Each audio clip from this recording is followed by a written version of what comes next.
Hey all, I'm Alex with Bar Under the Stairs, and today we are going to be making a cocktail called the Resurrection.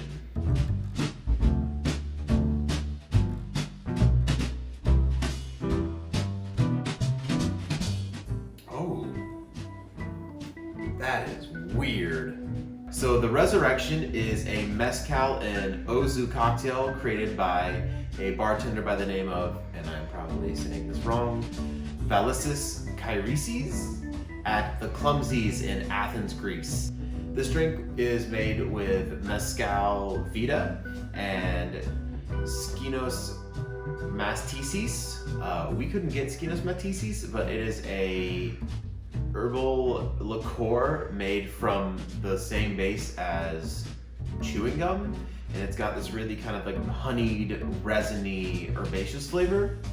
So we're going to try to recreate that flavor today using ozu, which is another Greek spirit that has a lot of herbaceous tones and a little bit of anise flavor that is also found in the Mastiha, and blend that with Benedictine, which is herbaceous and honeyed, and try to get a similar flavor profile to this original cocktail. So the first thing that we're gonna need is celery bitters. We've got the Fee Brothers celery bitters here, and we need 3 dashes of that.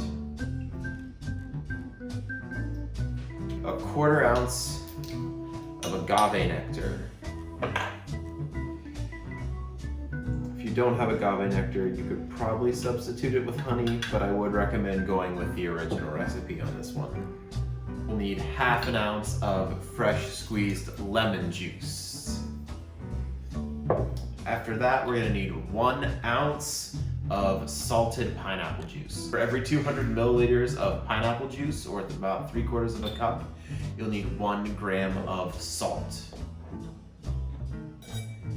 And then you just mix that together until the salt is fully dissolved.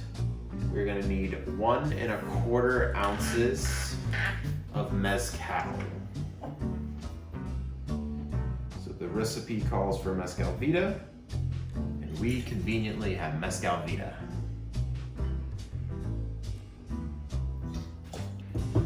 After that, it calls for Skinos Mastiha. We don't have that. Instead, we have ouzo, which is also used as a post-dinner aperitif traditionally. So we'll be using a 1/2 ounce of ouzo, and then we are going to mix in a 1/4 ounce of Benedictine, just to try to recreate the original flavor. So let's add our ice and give this a shake.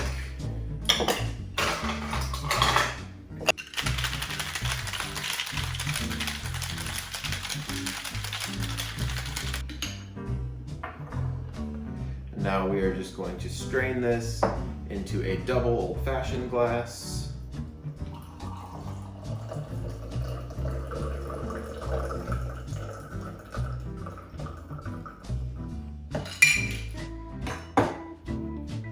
And then I am going to put some cracked ice into this glass with it.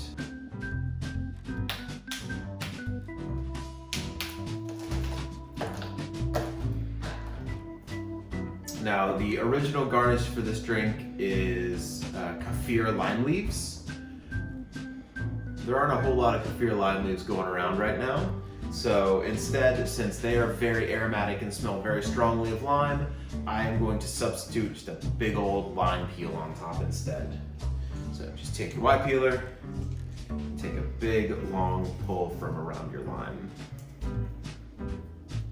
You have a nice big twist like this, so I'm just gonna wrap it up and put it over the top. Since kaffir lime leaves are super aromatic, the skin off of a lime is also really, really aromatic. You just wanna sit it on top of the drink. You really don't wanna like shove it down in there. That way you smell the lime without really changing the flavor profile of the drink itself. All right, so let's find out how this tastes.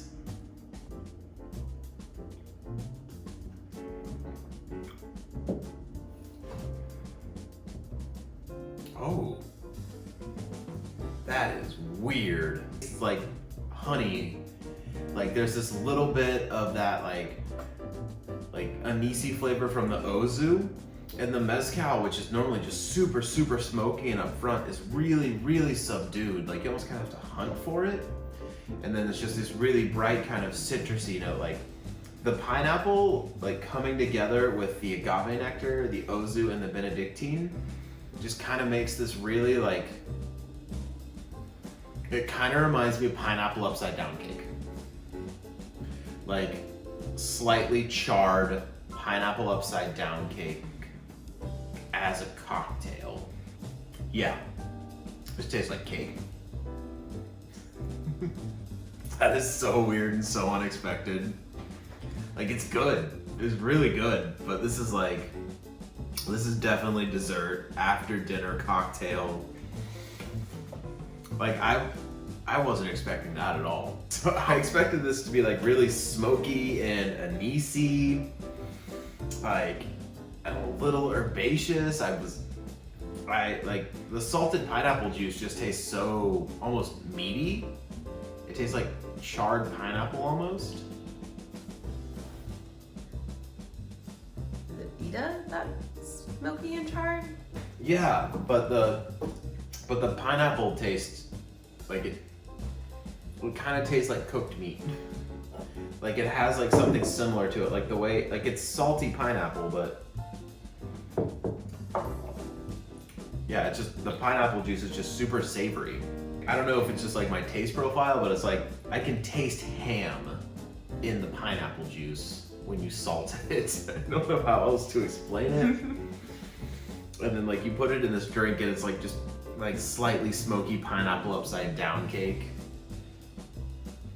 Those celery bitters are like super savory. It's like a little hint of dinner inside of my cake. This is It's the everlasting gobstopper.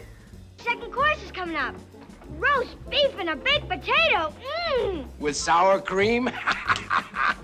What's for dessert, baby? Dessert? Here it comes. This is a really complex drink. Like there's a lot of layers. Layers! Onions have layers. Ogres have layers. Onions have layers. You get it. We both have layers. Like a parfait. Not like an onion. Like a parfait. Everybody loves parfait.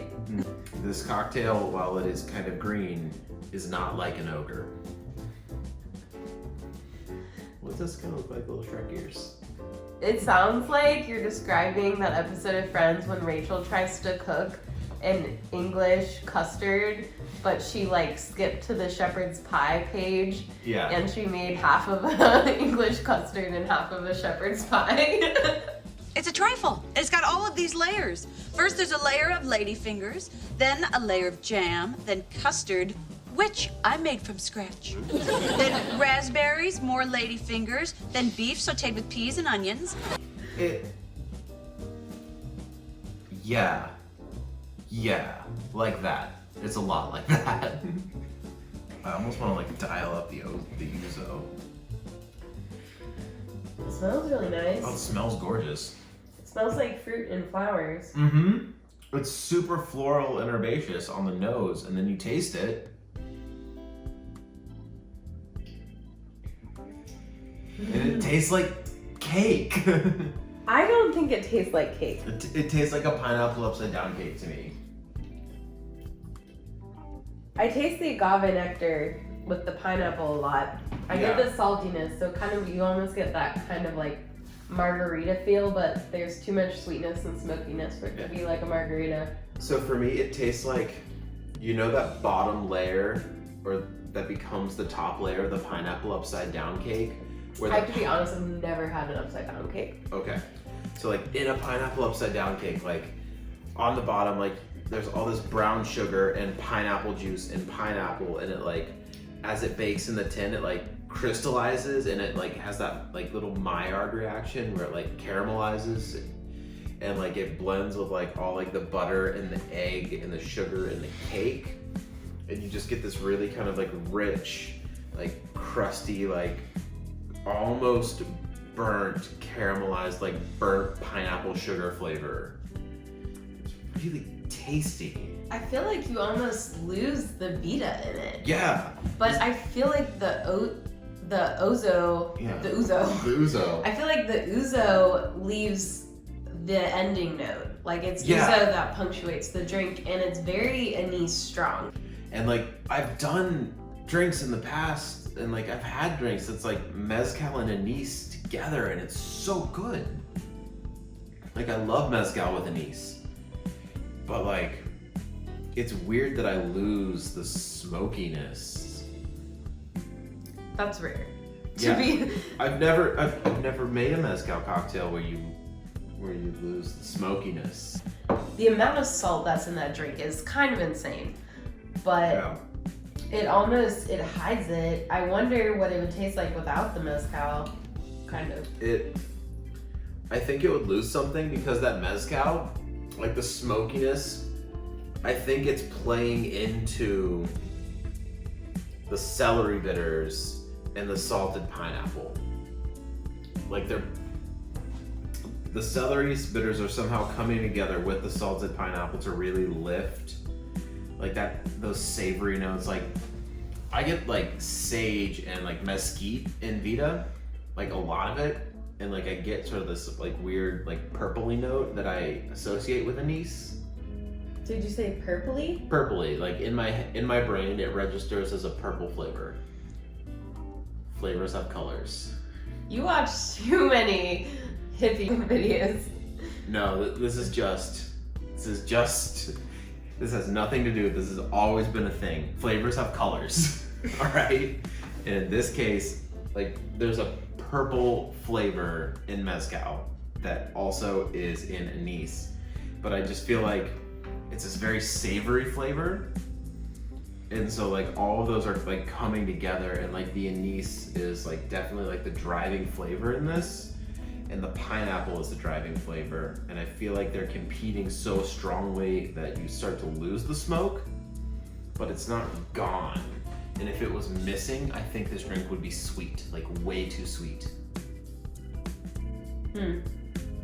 Because then the pineapple and probably the celery would just straight up dominate this drink. And it would just be like licorice and pineapple candy. That ouzo is pretty strong though. It is, it's super anisey. But I mean, the original spirit, like they say, it's very herbaceous and honeyed. Like it's a sweeter, lower proof spirit. Yeah. So that's just weird. I think it's a great drink overall. It's so good. It's so good. Yeah, I wonder what his other cocktails look like. Yeah. This drink, I don't know how this drink works. I mean, I do, but how do you, it's a cool drink to come up with. All right, thank you guys so much for watching Bar Under the Stairs. I'm Alex, and this has been The Resurrection, and it's one of the weirdest cocktails we have made on the channel today. If you like this video, please subscribe to see more of our videos, and let us know down in the comments if there's any strange, weird drinks that you know of that you would love to see us make in the future. Just let us know. We make drinks cold, and then you get to watch us do it. If you want. Okay, bye.